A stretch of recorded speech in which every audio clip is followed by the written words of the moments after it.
Hello, dear viewers. This is George from Ireland. I'm continuing my series about the Northern Irish Troubles. So I was in 1976. I was talking about Sean McBride, former Irish Foreign Minister, who set up the McBride Principles, saying that people should only invest in companies or purchase for companies with anti-discrimination policies, with affirmative action, as to be called in the United States, because most businesses in Northern Ireland were Protestant-owned, and to make sure that as many Catholics were employed as were in the general population. So many people in the US went along with that. The ironic thing is, in the United States, affirmative action was designed to help African Americans, and it was highly controversial. And some of the people who would insist on the McBride principles applying to Northern Ireland would not accept the same for the United States. But there we are.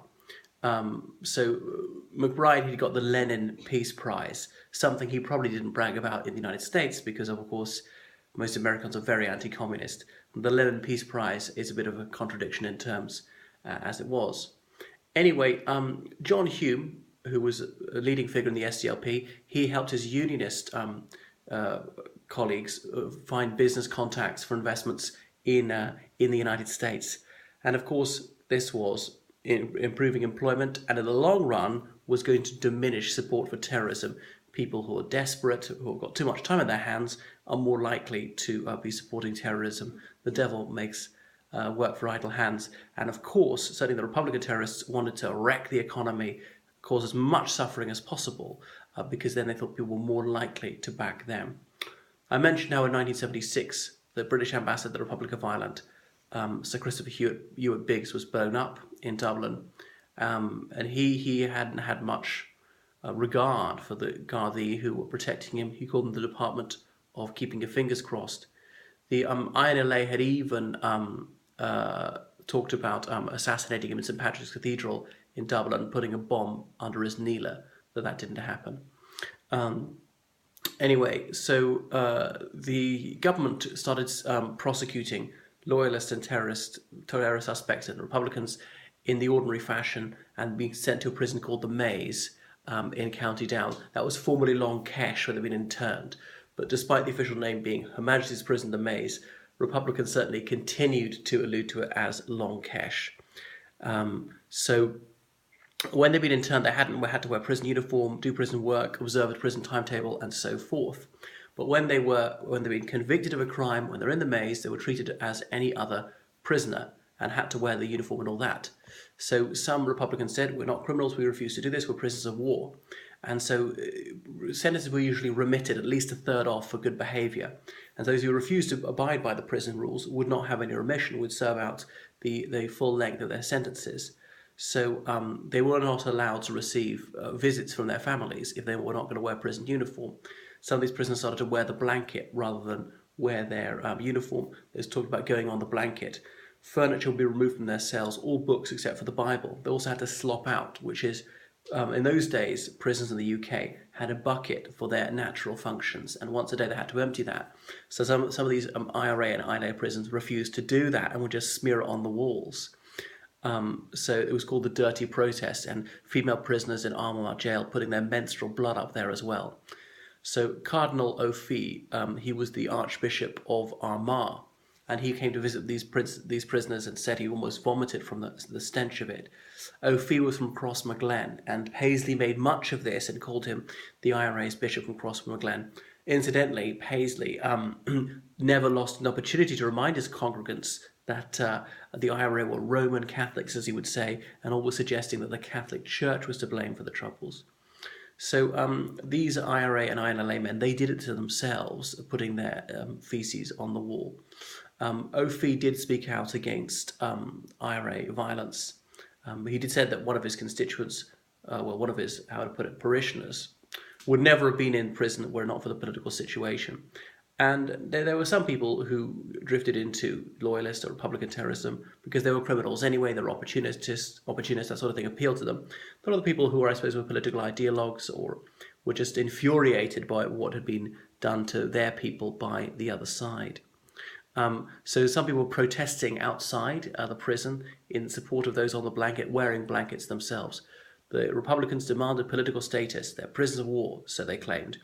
Now, they can't have it both ways. If you're really a prisoner of war, you're going to stay until the conflict is over, which we know didn't end until 1998 or something. Even someone who's there for one of the more minor crimes, such as IRA membership or a fray, would be in there all the way through. But the IRA, they wanted to claim they were prisoners of war and have a release date, which was obviously contradictory and hypocritical. So in 1976, a few IRA prisoners went on hunger strike. They had 5 demands: no prison uniform, no prison work, free association, as in to walk around their wing of the prison, mixing together, get the remission back that they'd lost, the right to more visits, and at least one letter or parcel per week. Anyway, nobody died, and they quickly gave up. Sean McSteffen, the IRA chief of staff in the South, he'd been in prison there. He'd gone on hunger strike and even thirst strike. But the guards there had noticed he was taking rather a lot of showers. One of them looked in and saw that he was drinking the water in the shower. So that was that. There didn't seem to be any chance of a negotiated solution to the whole conflict. So what was the point of the UK government having done things like Sunningdale? Well, there were some fanatical IRA supporters who could not be won over. There were others who might move from that position to neutrality. There were some SDLP people who were neutral on the conflict who might move to supporting the security forces. Say, despite the security forces' failings, they're still trying to prevent loyalist attacks on us and things like that. We've got to have some sort of police force. So it might get people to come off the fence. And that wouldn't bring the conflict to an immediate end, but it would bring it to an end sooner. Hardline loyalists might be seeing that politics could work, they could be more prosperous, that the IRA were being defeated, and so they might give up that as well. Of course, there were some obdurate loyalists who could not be reconciled. But anyway, the loyalists, terrorists in prison, they didn't seek political status. Anyway, they got remission, they got let out earlier, therefore, and went back to this internecine conflict. So people who went to prison for ordinary crimes unrelated to the Troubles were known as ODCs, ordinary decent criminals. Anyway, I mentioned the Kingsmill massacre of 1976 then, and when 10 Protestant men were shot dead, and the UVF decided that they would hit back. They were going to go to a school and kill 20 Catholic children. Anyway, an order came through from UVF headquarters at the last moment. This was morally unacceptable, not to do it. It was a step too far, even for the UVF. This would be a crime so foul that it would ruin the name of loyalism forever. So thankfully, it did not go ahead. So in the late 70s, the IRA was faltering. Their morale was not as high as it had been before. They weren't killing so many people. The Crown Forces had penetrated the IRA. This was yielding valuable information for the Crown Forces. A good book to read about this is Faith and Duty by Nicky Curtis.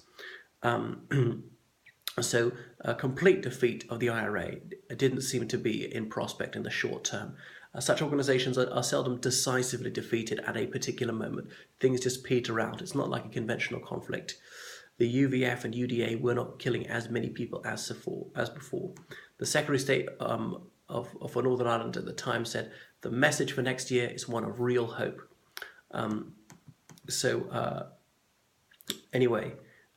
Next thing I should point out is, 1977 was the Queen's Silver Jubilee, as in 25 years on the throne. So Unionists and Loyalists celebrated this with tremendous fanfare. In nationalist areas, there's often graffiti, stuff the Jubilee, as in take this Jubilee and put it up somewhere else.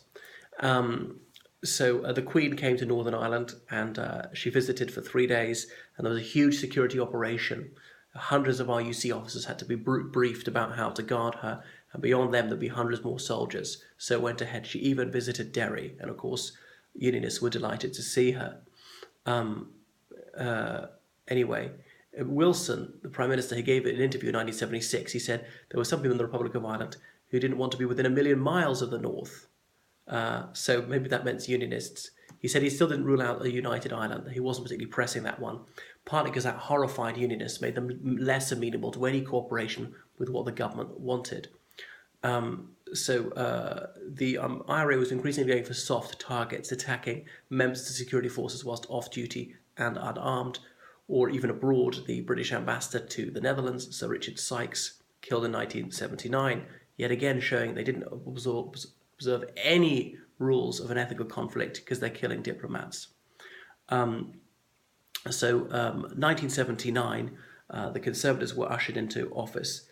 Frank Maguire was independent Republican MP from Manor, South Tyrone. He still took the oath and occasionally went to the House of Commons, and he could have voted. He could have kept the Labour government in office with that vote of confidence, but he chose not to. So the Conservatives under Margaret Thatcher won, and she seemed to be a hardline unionist. So unionists were very bolstered by this. One of her friends, Airy Neave, Conservative Northern Ireland Secretary, had been killed by the INLA just a few weeks earlier. Incidentally, it's not the IRA as often reported, the INLA. Airy Neave was thought to be a real to hardliner and very much favour a military solution, even bringing back the death penalty. So his death horrified Thatcher, and I suppose made her even more determined to carry on the fight and maintain the union.